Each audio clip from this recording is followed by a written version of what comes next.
La Terre, notre unique foyer. Depuis des millénaires, elle a connu des variations climatiques naturelles, mais jamais un bouleversement aussi rapide et d'une telle ampleur que celui que nous vivons aujourd'hui. Pourtant, certaines figures politiques comme Donald Trump ont affirmé que le réchauffement climatique n'était qu'un canular inventé pour nuire à l'économie. Cette remise en question de la réalité scientifique a freiné de nombreuses avancées. Mais peut-on encore nier les preuves accablantes de l'impact humain ? Aujourd'hui, le réchauffement climatique est au cœur des débats internationaux. Les décisions prises aujourd'hui auront des répercussions sur des générations entières. Mais avant de parler de solutions, comprenons d'abord comment l'activité humaine est directement responsable de cette crise climatique. Depuis 1750, les activités humaines ont fortement accéléré le réchauffement climatique. L'utilisation des énergies fossiles, la déforestation et l'agriculture augmentent la concentration des gaz à effet de serre, comme le dioxyde de carbone et le méthane, qui piègent la chaleur dans l'atmosphère.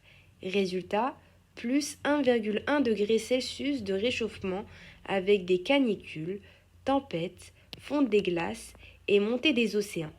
Aujourd'hui, plus 95% du réchauffement est attribué aux activités humaines et les scientifiques alertent sur l'urgence d'agir pour protéger notre planète.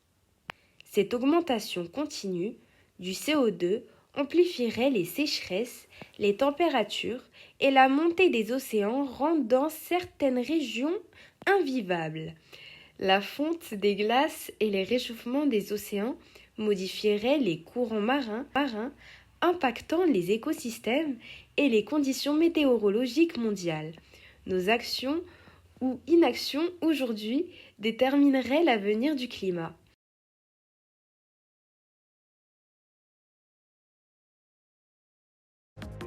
Le climat est influencé par plusieurs éléments qui interagissent entre eux. L'atmosphère contient des gaz comme le CO2 qui influencent la température. Les océans stockent et transportent la chaleur et le carbone. Les végétaux absorbent le CO2 et jouent un rôle dans le cycle du carbone. Les calottes glaciaires réfléchissent une partie du rayonnement solaire et influencent le climat. Ces éléments sont représentés dans des modèles informatiques pour mieux comprendre et prévoir le changement climatique. Simulation des paléoclimats. Les modèles climatiques utilisent des paramètres d'entrée comme la concentration de gaz CO2, CH4 et l'ensoleillement. Ils simulent ensuite le climat à partir de ces données. Les résultats sont comparés à des données du passé comme celles issues des carottes glaciaires pour vérifier la fiabilité du modèle. L'idée est de tester les modèles en les confrontant à des climats connus avant de les utiliser pour prévoir l'avenir. Si les simulations réussissent à recréer le climat du passé, elles sont plus fiables pour le futur. Toutefois, il reste toujours une marge d'erreur due aux limites des données et aux simplifications du modèle. Les scientifiques utilisent des modèles numériques pour simuler l'évolution du climat. Le modèle 3D atmosphérique représente l'atmosphère en prenant en compte les vents, les nuages et les gaz. D'autres modèles simulent les océans, les continents et les glaces. En bas du document, on voit une équation mathématique qui décrit l'évolution de la température en fonction du CO2. Plus il y a du CO2 dans l'atmosphère, plus la température augmente. Les scientifiques utilisent ces équations pour prévoir le climat futur. 2 sur le climat. Ces cartes montrent une simulation du réchauffement global en fonction des niveaux de CO2. Elles indiquent une augmentation importante des températures, surtout dans certaines régions comme l'Arctique.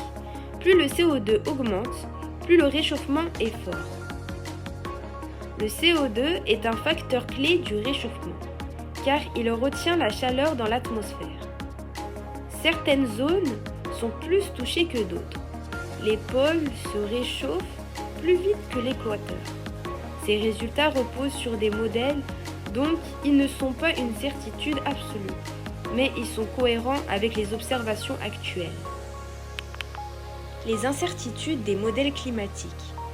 Ce graphique présente plusieurs scénarios d'évolution des températures. Les courbes s'éloignent avec le temps, ce qui montre une incertitude croissante. 3 sources d'incertitude sont indiquées. Facteurs naturels, le climat est un système chaotique difficile à prédire avec précision. Incertitude des modèles, la qualité des données et les hypothèses influencent les résultats. Une décision humaine, les politiques climatiques qui détermineront si les émissions continuent ou diminuent. Les prévisions climatiques ne sont pas des certitudes, mais des scénarios probables. L'incertitude augmente avec le temps, car les petits changements peuvent avoir de grandes conséquences.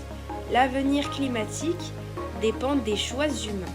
Si les émissions sont réduites, le réchauffement sera limité.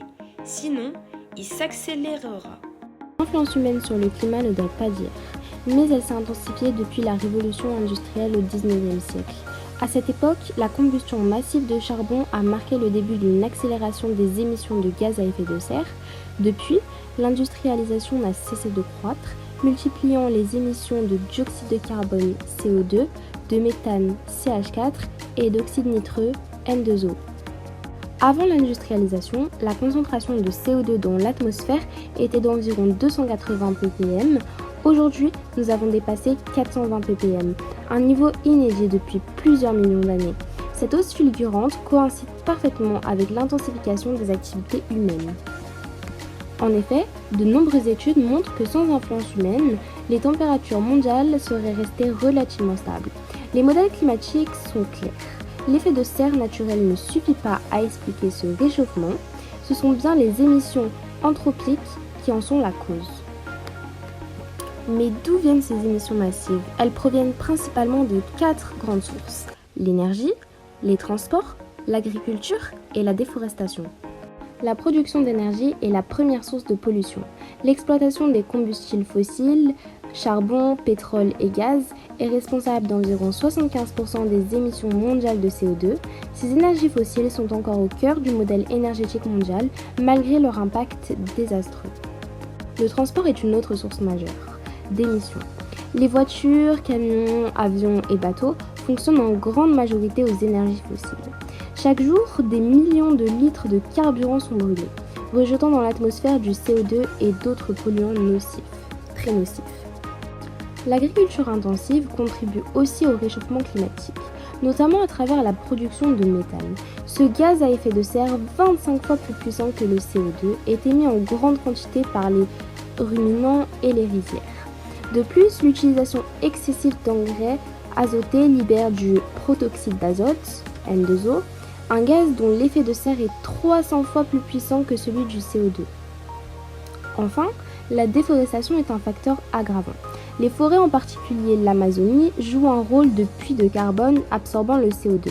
Mais chaque année, des millions d'hectares sont détruits par l'agriculture ou l'exploitation du bois, réduisant ainsi notre capacité à capter le carbone et accélérant la crise climatique. En effet, tous les pays n'ont pas la même responsabilité. Aujourd'hui, la Chine, les États-Unis et l'Union européenne sont les plus gros émetteurs de CO2. Mais si l'on prend en compte les émissions cumulées depuis la révolution industrielle, les pays occidentaux portent une responsabilité historique écrasante. De plus, 100 entreprises sont responsables de 71% des émissions de CO2 mondiales. Ces géants de l'énergie fossile continuent d'exploiter du pétrole et du gaz à un rythme effréné malgré les nombreuses alertes des scientifiques. Ironiquement, ces industries polluantes reçoivent encore aujourd'hui des milliards de dollars de subventions de la part des États. Plutôt que d'investir massivement dans les énergies renouvelables, de nombreux gouvernements continuent d'alimenter cette dépendance aux énergies fossiles. Le climat change et on entend souvent parler du GIEC, mais c'est quoi exactement? Et que nous disent les scientifiques sur notre avenir climatique? Aujourd'hui, on plonge ensemble dans leur scénario et ce qui s'implique pour nous. Mais tout d'abord, qu'est-ce que c'est? Alors, il a été créé en 1988 par l'Organisation météorologique mondiale et le Programme des Nations Unies pour l'environnement. Il regroupe des scientifiques de 195 pays qui synthétisent les recherches de milliers d'experts en climatologie, océanographie, physique, etc.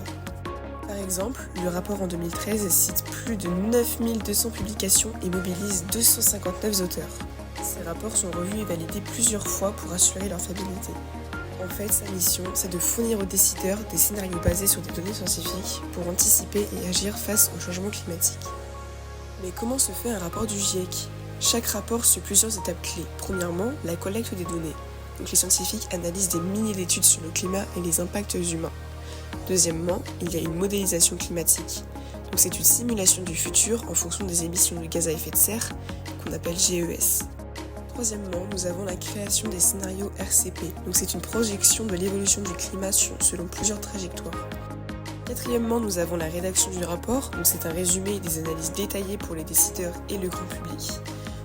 Puis en cinquième, nous avons la validation, c'est-à-dire qu'il y a une relecture par des experts et la validation par les 195 États membres avant la publication. Donc les rapports du GIEC ne sont pas des prédictions mais des projections basées sur nos choix actuels. Le GIEC a défini 4 scénarios possibles, ils sont appelés RCP, Representative Concentration Pathway. Ils sont basés sur la concentration de GES et le forçage irradiatif qui sont exprimés en watts par mètre carré. Le premier scénario qui est aussi le pire est le RCP 8.5. Il comprend des émissions en forte augmentation jusqu'en 2100 avec un réchauffement de plus de 4 degrés à 5 degrés en 2100. Donc les conséquences sont une hausse de niveau de la mer jusqu'à 1 mètre, des canicules extrêmes et des catastrophes naturelles fréquentes, une disparition de la banquise arctique en été avant 2050 et un effondrement de la biodiversité et des famines potentielles. Le scénario numéro 2 est le RCP 6.0, donc c'est un scénario intermédiaire haut. Donc il nous dit que les émissions seraient stabilisées vers 2080 avec un réchauffement climatique de plus de 3 degrés en 2100. Les conséquences seraient une acidification des océans, donc une menace sur la faune marine, et des phénomènes climatiques extrêmes encore fréquents. Le troisième scénario est le RCP 4.5, donc c'est un scénario intermédiaire bas. Il considère une réduction des émissions dès 2050 avec un réchauffement de plus de 2,5 degrés en 2100. Donc les conséquences seraient une montée des eaux plus progressive avec des écosystèmes qui s'adaptent mieux. Et enfin le scénario numéro 4, donc le RCP 2.6, qui serait le meilleur scénario possible. Donc il y aurait une réduction drastique des émissions dès 2020 avec un réchauffement limité à plus 1,5 degré ou 2 degrés. Donc les avantages seraient qu'il y ait moins de catastrophes naturelles, une biodiversité et des océans encore mieux préservés et une possibilité d'adaptation plus facile. Il faut garder en tête que le climat de demain dépend des choix que nous faisons aujourd'hui. Donc le mieux serait d'agir au niveau politique sur les accords internationaux, les lois et sur les énergies propres. Il faut innover technologiquement, donc sur les énergies renouvelables et la captation du CO2. Et il faut aussi changer nos habitudes, donc moins de gaspillage, une écomobilité et la transition alimentaire. Car si nous ne faisons rien, les effets du changement climatique vont avoir lieu sur plusieurs effets, notamment dans la biodiversité et les écosystèmes. Donc il y a une projection de la répartition du être qui aura lieu en 2100, donc surtout une extinction au niveau de la France. Nous avons également remarqué une énorme progression du moustique tigre en France. Il y a un grand risque d'extinction des espèces en Méditerranée. Il y a aussi des effets sur les territoires et phénomènes climatiques extrêmes. Les montagnes ont perdu environ 40 cm d'enneigement en 30 ans.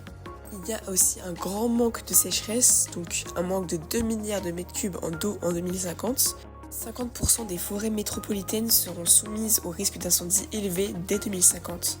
Nous avons aussi affaire à une grande montée des eaux, donc par exemple la grotte Cosquer à Marseille révèle la présence humaine il y a 18 500 ans. Donc il y a des traces de 145 mains, peintures de chamois, manchots, bouquetins. Donc l'entrée est située aujourd'hui à 37 mètres de profondeur et se trouvait à l'époque à 112 mètres d'altitude. Puis au niveau des océans, je n'ai pas parlé de l'évolution du pH. Donc avec le RCP 8.5 en 2100, le pH devrait atteindre 7,7. Alors qu'avec le RCP 2,6, le pH devrait atteindre en 2100 entre 8 et 8,1. Donc le changement climatique n'est pas une fatalité mais une question de choix. Alors, quel futur voulons-nous ? La responsabilité humaine dans le réchauffement climatique ne fait plus débat. Depuis 2 siècles, nos activités ont bouleversé l'équilibre de l'atmosphère terrestre, accélérant un réchauffement aux conséquences dramatiques. Mais comprendre cette responsabilité est essentiel. Ce n'est qu'en reconnaissant notre rôle que nous pourrons véritablement agir et éviter le pire. Car si nous avons été la cause du problème, nous pouvons aussi en être la solution. Face à ce défi historique, il ne s'agit pas seulement de chiffres ou de politique, il s'agit de notre avenir commun, de notre capacité à changer nos modes de vie, à repenser notre économie et à protéger la planète qui nous a toujours abrités. La question est simple. Allons-nous assumer notre responsabilité